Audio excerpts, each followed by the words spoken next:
The word austerity means self-denial. When applied to government, it usually means cutting spending. But I put the word in quotes here because despite the media wailing about austerity, there have been few real cuts here or in Europe. Now, the left hates austerity. There are books out like Austerity Kills. Paul Krugman calls people like me who support cutting government spending Austerians. He says this comic strip explains it all. It portrays Austerians as aliens who want to destroy Earth.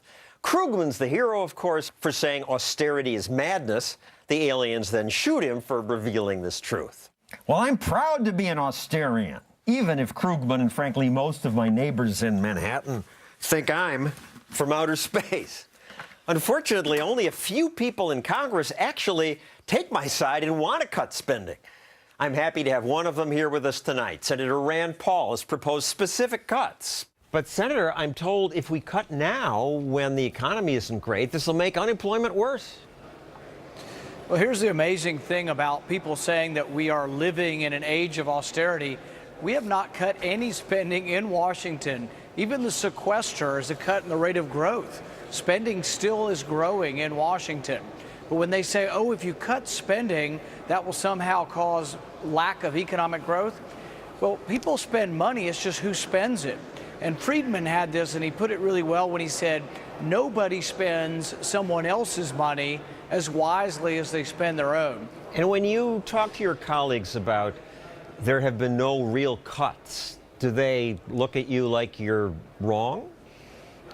No, I think a lot of people up here actually understand it. People like Krugman take it and they demagogue an issue that they know full well that we aren't really cutting spending around here, that we're slowing the rate of growth at best. But even the rate of growth, you saw how they went crazy and said, oh, the sequester, the sky is falling, the world will end. Well, guess what? The same week they do that, they send an extra $250 million to Egypt. So they've got plenty of money to send around the world, and yet they say, oh, we don't have enough money for White House tours. It just doesn't pass the smell test. Now, you have a real plan that would actually cut. You would eliminate 4 cabinet departments: commerce, education, energy, housing and urban development. When you say that to people, that frightens them, I assume. Well, what I tell people is that really what is extreme is what's going on up here. Balancing your budget. If you talk to any family about balancing their budget, not spending more than comes in, it sounds like a very reasonable notion. There's a seen versus the unseen. I can take money from the economy and I can build a bright, shiny building and say, oh, well, this is what I did with your money.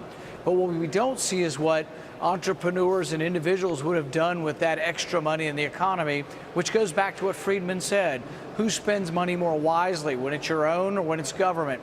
I think government are profligate wasters of money, and they have no clue as to how to make anything. So I want to leave more money in the productive economy and less money in Washington.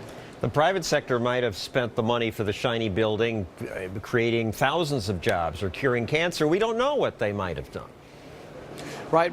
But really, it's who can make things better, the private world or the government. And I think we have a great deal of evidence that the government wastes money, misdirects it. I mean, I can give you example after example of millions of dollars spent on roll-up beef jerky, $5 million spent on studying the collective action of fish. There's been no austerity here in the United States. We have struggled to slow down the rate of growth of government, and they've fought us tooth and nail on the sequester, which just slows the rate of growth. But I think the American people aren't buying it. And I think they see that there's been a little bit of a gamesmanship and a playing by the president to say, oh, no more self-guided White House tours, no more inspection of the meat, no more air traffic controllers, when in reality, I think most people believe that you could move money around in a $3.8 trillion government and cover some of these things. I'll give you just one example how, if the president would have behaved rationally, if you just don't rehire the people who are retiring from government, that's $6 billion a year. So the sequester was passed a year and a half ago. He did nothing. For a year and a half, if he'd have instituted that, that would have been $9 billion. That's nearly a fourth of what we needed to cut. Thank you, Senator Paul. Now, although America has big financial problems, in Europe, things are worse. This riot was in Greece. Greece has had the most riots, but there have been big fights in Spain, Portugal, England. The protesters blame austerity. It's just a terrible situation. Only cuts, cuts, cuts. Cuts, cuts, cuts. Yes, it must be terrible there. All this budget slashing is unethical experimentation on human beings, says Paul Krugman. He and many others say Europe's troubles prove the free market argument is wrong.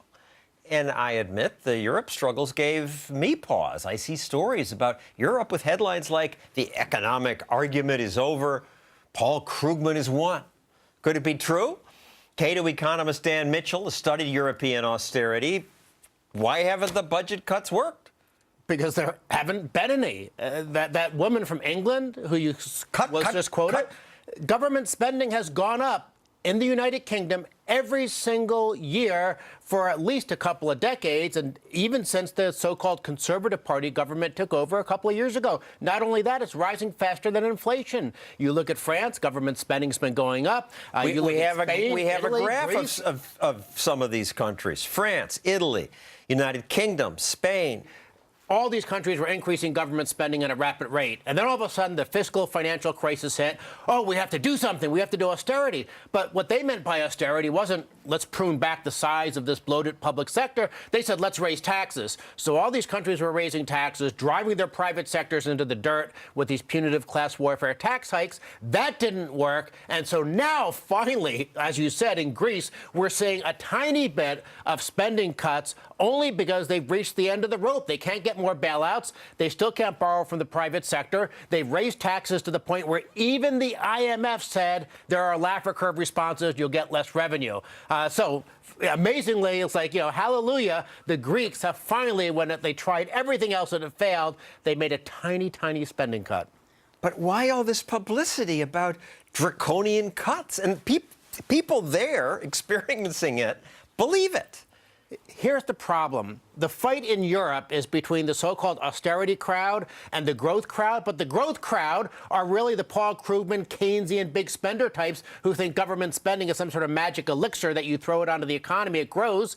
And the austerity people, well, the IMF and whatnot, they just want higher taxes. There's nobody in Europe who's actually advancing the position that Senator Rand Paul was talking about and some others are talking about in the U.S. of we have a big, expensive, inefficient government. If we want more growth, we need to shrink the burden of government spending. And it doesn't matter whether you finance government with taxes or borrowing. It's the transfer of resources from the private sector to the government. That's what hurts your economy. Because government has no money of its own. It has to take it from the private economy. Yes, and in all likelihood, they're not going to spend the money as efficiently. And the coverage is so insane. The Atlantic, that's a respectable magazine. My nephew's the editor. And yet, Atlantic editor Matthew O'Brien, that's not my nephew, someone else, the more a country has cut, the more unemployment it has. A recovery is worth a deficit. I bet he probably also agrees with Paul Krugman and somehow thinks that more government spending will help an economy, even though it didn't work for Hoover and Roosevelt in the 30s, it didn't work for Japan in the 90s, didn't work for Bush in 2008, didn't work for Obama in 2009. It's never worked anywhere. But people believe. Politicians love the theory because it tells them that their vice is a virtue. Oh, and they like to spend. Oh, you're telling me that it's good for the economy if I go out and give money to all these interest groups that are helping my campaign? Oh, yeah, I'm with you. I'll be first in line. Any good examples? Any country that's done it right? I just got back from Europe, got off the plane today, came here because this show is the best place to be. Definitely. The Baltic countries, most people don't even know where they are. Estonia, Lithuania, Latvia, they've actually done the right thing. When the fiscal financial crisis hit in 2008, they actually cut government spending. And when I say cut government spending, I'm not talking about the Washington thing. Oh, we increased spending at 6% instead of 8%, so that's a 2% cut. No, in the Baltic countries, spending was actually lower in 2009 than it was in 2008, then it was lower again in 2010 than it was in 2009. And those economies are growing. Those economies are growing. They've recovered. Jobs are coming back. They have positive GDP. In other words, economic growth, while the countries that have gone with the tax increase approach, like Italy, Spain, Greece, Portugal, et cetera, they're in a recession. In other words, the moral of the story is you have to figure out ways to reduce the burden of government spending and taxes, and most countries in Europe haven't done that. The Baltics are a tiny glimmer of good news. And back on this continent, just one last example. Years back in the 90s, Canada made big cuts, real cuts, and prospered. The Canadian dollar was worth 70-some cents at the time. Now it's has parity with our dollar. It works. It's amazing, and most of those spending cuts and actual, genuine, real spending cuts in Canada happened under a Labour Party government. A liberal government, because only the liberals can get this stuff through. New Zealand did the same thing in the 1990s. And when these countries, and actually, to be fair, Bill Clinton was much better than a lot of Republicans. At least he restrained the growth of spending. Of course, Republicans in Congress played a big role in that, too. Made him do it. But the good news is, the evidence shows if you at least restrain the growth of government, or even better, actually cut government spending, you're freeing up resources for the productive sector of the economy, and that's where you get growth. We have to focus on taking government, which is this big giant blob now, and somehow figuring out how to at least restrict it so that it's growing slower than the private sector.